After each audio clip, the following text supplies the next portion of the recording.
welcome to Beyond the Noise, the podcast series from PRWeek UK. I'm PRWeek's news editor, Siobhan Holt. Today I'm joined by PRWeek's reporter, Eliza and our guests, Andi Donovan, Head of Communications at Vodafone, and Mandy Sharp, founder and CEO of Tin Man Communications, which has worked with Vodafone since 2022. Last year it was announced that a £15 billion merger between mobile networks Vodafone and Three had been approved by the Competition and Markets Authority, making it the UK's biggest mobile network with around 27 million mobile phone customers. Today we're going to discuss the comms associated with mergers, as well as more on Vodafone and Tin Man's work together. Welcome both. Thank you. How are you both? How have you found the journey in? Yes, all good. Quite long. We got there eventually. We got there in the end, yeah. It was all good. Well, let's start. So, Andi, can you begin just by talking about when you first heard about the merger and how you were involved in the early stages? Yeah, so it was probably one of the industry's worst kept secrets. Like it was going on for a really, really long time before it was kind of more officially public. But I guess the sort of earliest I got involved was when we announced our intention to merge, which was June 2 years ago nearly. So it's been quite a long time, but we've been really heavily involved from the beginning from a comms point of view, both with the media, internally, with customers. It's kind of gone through everything because obviously everybody wants to know how it's going to affect them once it was announced. So yeah, it's been a long journey, but a really exciting time. And was it announced officially like December last year? Was that the sort of... So the approval came on December last year, but it was like 18 months before that we announced our intention to merge. And that 18 months then kind of started a campaign of continued kind of noise around why we thought it would be a good idea. Yeah. Because right back in the beginning, a lot of the analysts in the industry voices were kind of saying it's got a really low chance of approval, it's not going to go through, blah, blah, blah. So we had quite a big job to do, I think, in terms of kind of turning people's views and perceptions around. So the merger is set to be completed in the first half of this year. So how's it currently going? Is it on track? And how does that shape your day-to-day? So yes, it's been approved. It's imminent when we will announce the new organisation. I can't say exactly when, but fairly soon. How does it shape our day-to-day? Well, it obviously dominates a lot of what we do from a corporate comms perspective, which I guess is why it's lovely to have our agency partners on board that help us kind of keep up the day job, if you know what I mean, because otherwise in-house you get a bit swamped with all of that kind of process stuff. And what is that sort of relationship like between you two at the moment, in the sense of what does that look like? Well, I suppose Tin Man's role, as Andi says, to keep, I suppose, the brand positioning on track. So we do the consumer external facing campaigns. It kind of splits into sort of three main areas. The first is all around online safety, positioning Vodafone as leaders in tech and online safety. The other facets are about driving fame for their brand platform, which we can talk about a bit later, around the nation's network. And the other important strand of the work we do is positioning Vodafone as a reliable network. And there's various accolades that Vodafone have won over the years that we drive fame for and talk about in terms of being able to connect people with their loved ones and friends and family and things. Yeah, so you guys do our consumer comms. We also work with Teneo, who do our corporate comms, and Fuse do all our kind of sports sponsorship comms. So we've got a fair amount of agency support. Yeah, and obviously Teneo's role, very prominent, I imagine, with the merger. It was really prominent with the merger. They ran a lot, helped us alongside WPI, one of the government affairs agencies, to run a lot of the campaigns that we ended up calling kind of hearts and minds. While the lawyers were trying to win on like technicalities, we were out trying to win more on a kind of hearts and minds basis. So creating stories that showed how the merger was going to transform connectivity around the country, how it was going to close the digital divide, blah, blah, blah, all that kind of stuff. So we worked really closely together with them on that. So yeah, they supported us really well.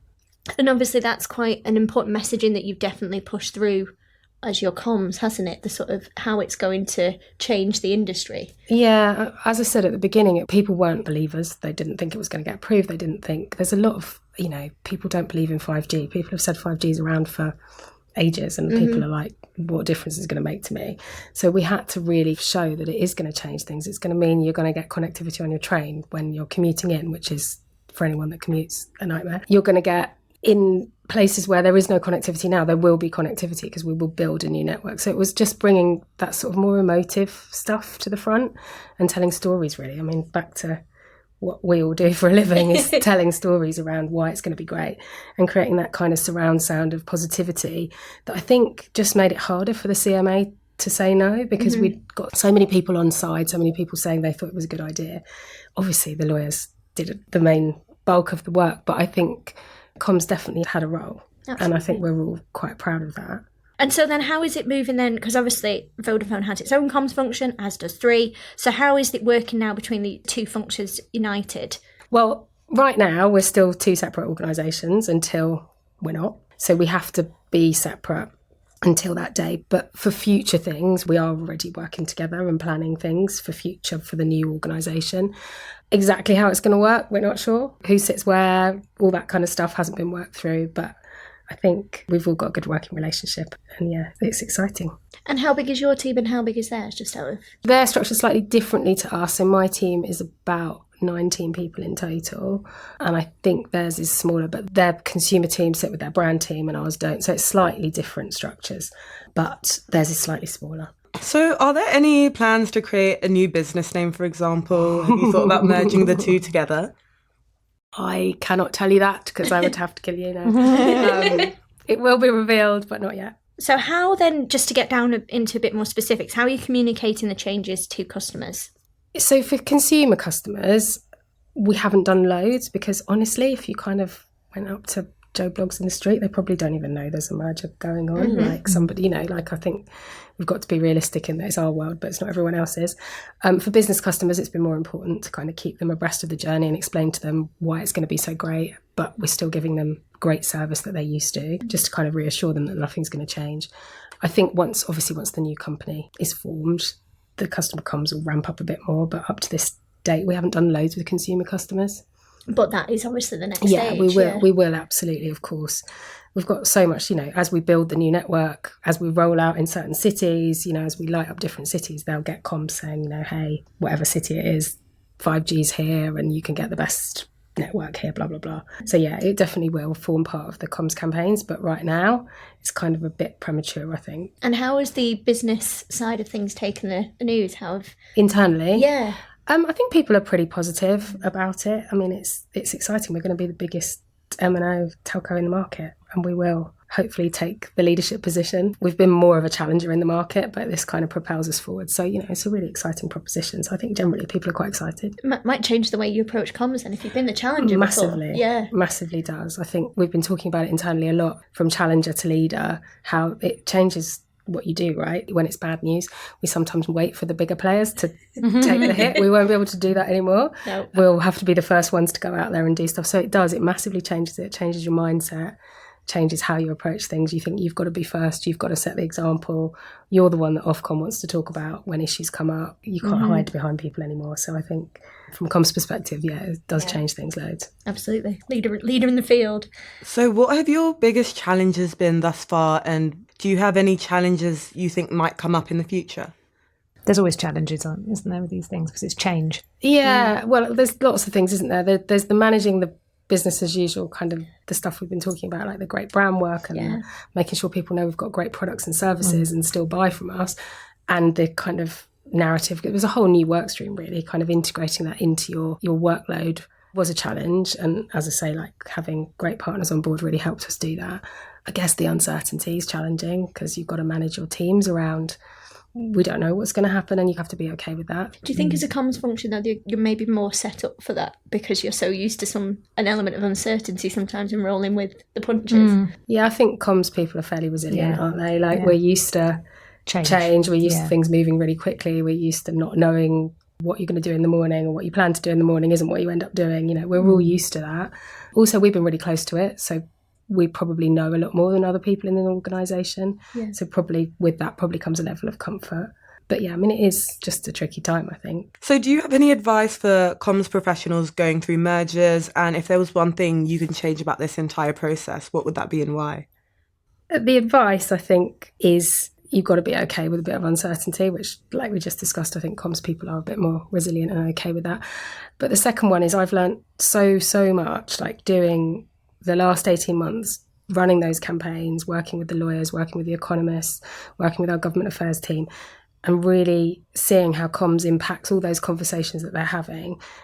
It's been such like a great experience for me and my team that whatever happens, we've all got that experience. No one can take that away from us. So I think just embrace what it is in front of you and use it for an opportunity, because it does bring new opportunities that you don't have in your normal kind of day-to-day job. So it's been great for everyone's careers, I think. And have you done any merger, even a smaller one? Probably not really. I've been close to things like when I was agency side, where we've been doing things, but not to the point where you're kind of in the rooms with the lawyers getting the papers from the CMA at 11 o'clock at night and they're publishing them at 7 in the morning, like not to anywhere near that extent. So it's been massively interesting, like kind of once in a career type opportunity, I think. So I think just, if you are faced with that opportunity, use it as an opportunity rather than necessarily a challenge would be my advice. And what about you, Mandy? Has Tin Man ever advised any other companies and maybe not to this scale, obviously, but on mergers before? Well, probably not to this scale, but I've lived through a merger, agency side. And it's very similar, I suppose, advice in terms of how to deal with it that Andy, we were talking about it earlier.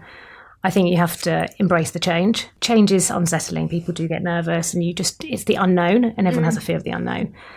But you have to see, I think, the bigger picture in these things and look at it as an opportunity. If it doesn't work out, it doesn't work out for you. But there's, as you were saying, so much to learn. It's a completely different day job, working through mergers and collaboration and understanding how different entities work and how to work together. And it's interesting. But you have to look at it as an opportunity rather than go into it as this is quite a disaster. I think one of the things I found was it made me kind of appreciate and understand how skilled we are as comms professionals, because, looking at a lawyer's paper that doesn't really mean a lot to people, or the economist paper, and we had to translate that into something that journalists would write up, kind of made me realise that actually what we think is our day job and we think isn't that kind of rocket sciencey, actually other people can't do it. So it was quite nice to feel that we were adding like value in that point.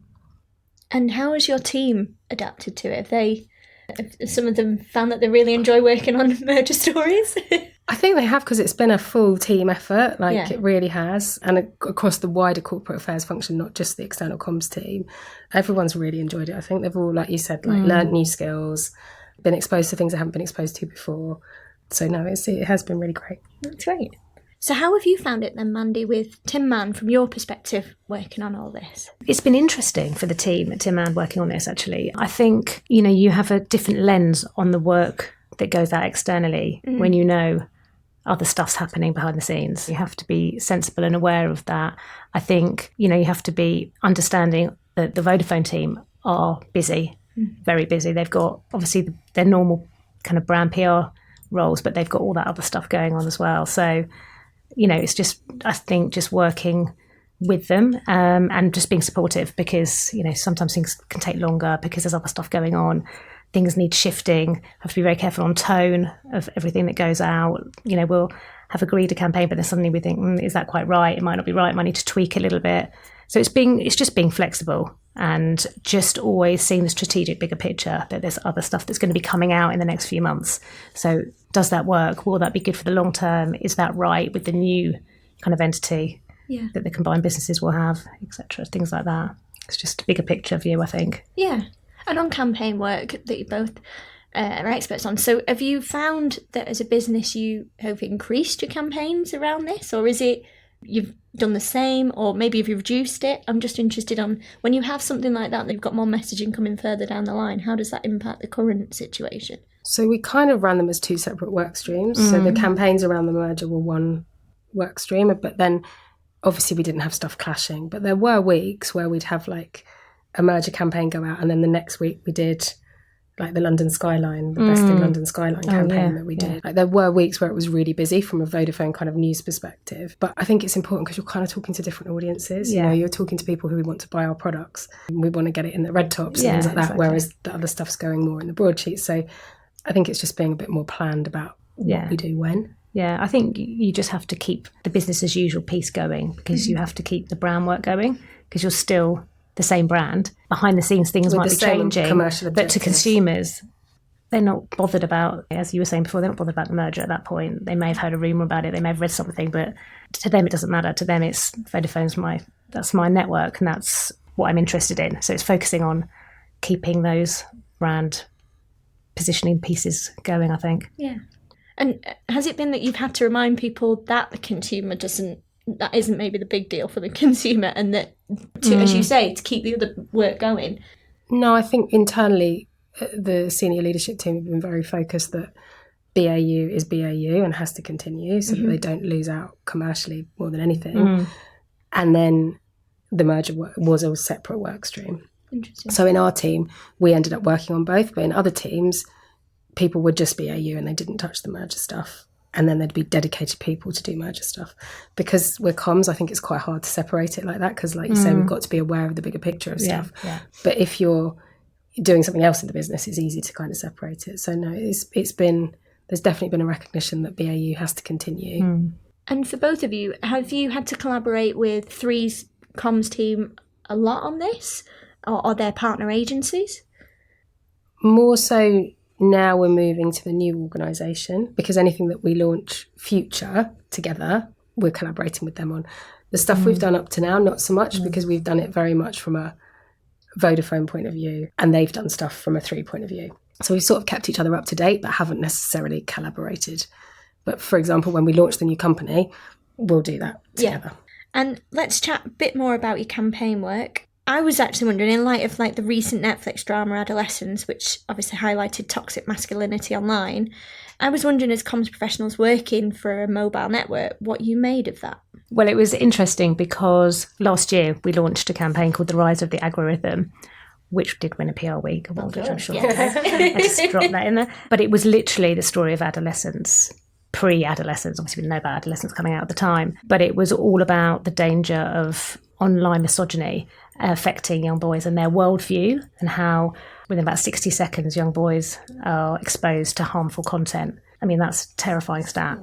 We looked at it, we did some research, we worked with partners, and we were shocked by the stuff we saw. And then we created a campaign around it, and we created some really powerful content where we used a kid, and it was revealed to be an AI kid in the end, because the whole issue is not only the content, but it's the AI algorithms that sit behind everything and how often people are exposed to it. So that's kind of out of parents' control a little bit. So it was all around kind of trying to educate parents and kids to be aware of how prevalent it is and how it changes young boys' view on life. And adolescence is literally like the execution of what happens when it really has impact. And that campaign was born out of an insight. We work with the NSPCC as one of our partners, and they were seeing a lot of calls coming in from boys who were experiencing that kind of thing. And at the time, the kind of Andrew Tate effect was quite... Yeah, Andrew Tate effect was very kind of, in prevalent. the news. But it was really the NSPCC that were like, this is an issue that nobody's talking about. This is an issue that nobody's seeing. We even did research with teachers, didn't we? Yeah, we they did. were saying that they'd noticed differences in boys in the classroom. They'd seen a massive uplift in sexist language being used by young boys in the classroom and how it was affecting girls. You might think we'd be worried about something like adolescence, but actually we were like, it's great that they've brought it out, because it's obviously taken it to another level than we could. Yeah. But it is exactly what we were saying. Yeah, and actually since adolescence, we've re-released some of the stats as well, so that kind of it's got a bit of context as well to back it up. And I think I think the government are using some of the stats in some of their misogyny work in terms of their stuff that they're doing as well. So it's been really, really impactful. Yeah. And we were effectively calling for people to we had a petition, didn't we? Yeah. To call for kind of safety by design with AI, because when kind of social media networks were set up, nobody knew what they were going to turn into, how we were going to use them. So safety wasn't built in then. Now it's been retrofitted into it, but with AI, there's no need for that. It needs to be built in now, because we know how people are going to use those things and we know how it's going to go. And I think there's a definite feeling in the industry that it's not being built in enough at the beginning. Yeah, I think it's the kind of invisible force of the algorithm that's really terrifying, because, once somebody sees something once or twice, that's it. They're fed that content and then it's kind of out of control. Yeah. And your campaign, you approached MPs as well. What was their sort of reaction from it? I think 55 MPs were engaged in the campaign in the end. Yeah. I think it's gone up, and I think it's gone up the kind of ranks in government, because I know that some of the producers from Adolescence are now working with the government, the wider awareness campaign, and they're using our stats, and we're going to do some more work with government as well on this. That's really, really great. Do you plan to do more work in the space together? Continue to build upon? Yeah. I mean, I think we've been working in online safety for 10 years, so it's not like, oh, this has just come on Netflix, we're suddenly doing something with it. But absolutely, and that highlights one issue. There are so many issues. Just did a campaign around phishing, and actually AI as well, and how people are using AI to kind of trap you much more cleverly than was ever before. You guys worked with us on that, didn't you? Yeah, we just recently did that campaign. It was called Fish and Chips, as in PHIS. Obviously love a pun, but it was all around the sort of online scams with younger people, because I think people always think it's older people that get scammed online, but actually it's really prevalent with young people because of social media, because of online gaming. So we basically took over a fish and chip, turned it into a fish and tip shop, and we worked with our partners, because Vodafone are really, I would say, brilliant at working with good partners for all the campaigns they do. And we had, I think, NSPCC there and an online safety expert, etc. And you could like book a slot and come and just get advice and tips on how to... It was in half term as well, wasn't it? Yeah, keep your kids safe online. And how was the uptake on that? Really good. It was really good, wasn't it? Because now we were thinking about potentially taking it, on the road. We want to go Maybe. on the road. We'd love to go on the road with it, because I think it's quite powerful, actually. Yeah, absolutely. Yeah. We'll see. What are your views on AI and its impact on PR? It's a really interesting one, because in many ways it's, I think, really advantageous for PR. I think it's advantageous to loads of business and industries. I think we're definitely using it a lot in terms of speeding up processes and admin and evaluation and metrics, and in that kind of space. I mean, we're looking at building our own tool. You know, there's lots of things we're looking, and we already use. We use it a lot in terms of visualizing creatives and ideas. You still can't get creative through AI, I don't believe, proper earned creative. I mean, I've tried many times to see what comes back when I use it, and it's not great. You know, that doesn't mean it's never going to be used for that, because I'm sure it will get more and more sophisticated. But at the moment, the way we use AI is really evaluation and metrics, really, and visualizing creative. But I think people have to embrace AI and really go with it and try not to be scared of it. It is quite scary, but I think it's got to use it to improve efficiency. How do you use it for your metrics and measurement? We have bespoke ways of measuring awareness and coverage and campaigns, basically. And at the moment, a lot of it has to be done by hand in terms of messaging and analysis of different bits of coverage and all that kind of stuff. And it's a no-brainer that we should be using an AI tool to speed through that, because it's not great use of people's time when you can do that through AI. So that's what we're looking to build at the moment. It's something that will be able to do that for us. Obviously based on our words, keywords and key metrics that we'll be looking for, because every campaign's different. Every project we do is analysed differently and evaluated in a different way. So it has to be bespoke, but if the fundamentals are there, the back end of AI is there, then it would be great. This summer marks a year into the launch of Vodafone's brand platform, The Nations Network, with presenter Roman Kemp. Could you please explain to the listeners what this is and how it's been successful, and any lessons you've learned along the way? So it's really our kind of brand team's baby. It's kind of an ad agency platform and creative. And I think it's worked really well. It's worked really well internally. It's quite a nice rallying cry internally to feel like you work for the Nations Network. And it's worked well externally as well. I think, Vodafone was founded 40 years ago in Newbury. It's a British company. We made the first call on the mobile network for the UK, the first text message, first satellite call. There's loads of reasons as to why we feel like we are genuinely the Nations Network. So it's a nice articulation, I think, of where we've come from and where we're going. And then obviously the brand team have got Roman in, who's actually done loads of our PR stuff, hasn't he? Great. And he's been really good. He's come down to the fish and tip shop. He came down to the pie shop. I'm going to sound like we keep doing food-related campaigns. He came down to the WhatsApp, the big photo booth. We did a whole campaign around the weird and wonderful WhatsApp groups, because we were looking at how people stay connected and what people's networks are. So we did a whole kind of massive photo booth campaign where he came down and met lots of these really interesting groups. WhatsApp groups, The Chihuahua Society, and I don't know, there was all sorts of random groups that exist. But it's been really good, I think, to have a platform to kind of align to, and to have that almost red thread that goes through everything from our consumer campaigns. It's definitely led to some nice creatives, I think. Yeah, we also did a really lovely campaign quite recently with a beating red heart. It was in Trafalgar Square, which is all about the Nation Network and connecting people, and it kind of lit up every time somebody kind of communicated on their Vodafone network.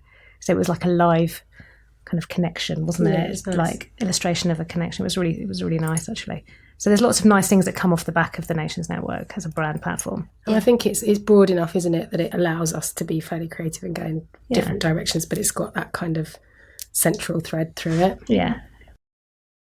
And lots of great PR work. Yeah. More entries for more entries. Yeah, definitely. So what are your priorities for the next 12 months? It's kind of obvious in that, obviously, making a success of the new organisation. I think making sure from a comms perspective people understand what that company stands for, what it wants to achieve, because it's new. So that's a great challenge from a comms perspective. And I think making sure that we continue all of the great work we've been doing in online safety, closing the digital divide, all of the kind of more purposeful things that we've been doing will definitely flow through into the new organisation. So making sure that happens kind of as seamlessly as we can make it happen is really the number one priority.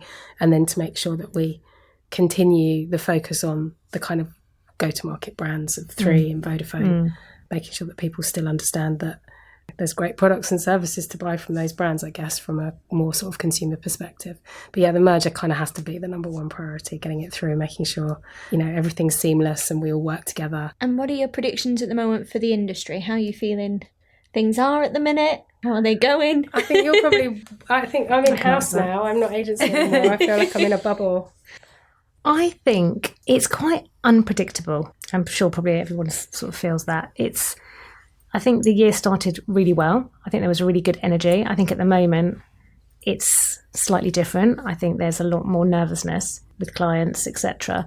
I mean, fortunately, it's okay for us. We're good. But I do sense that you don't really know what's going to happen from almost one week to the next. It depends on what clients you've got and what market you're in.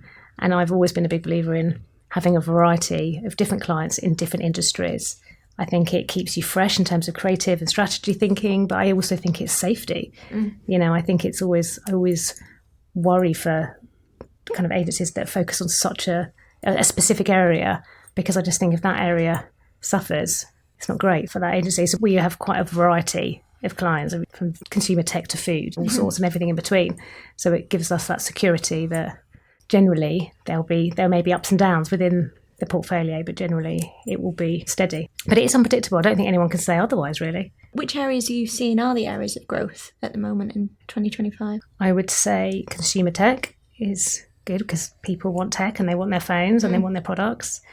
I would say food, depending on what food, and I would say travel has been quite good for us as well. And some retail, but even that you can't judge because, there's some retail brands that we work with that are struggling, others that are soaring, and they're almost in some of the same spaces as well. So it's really hard to predict.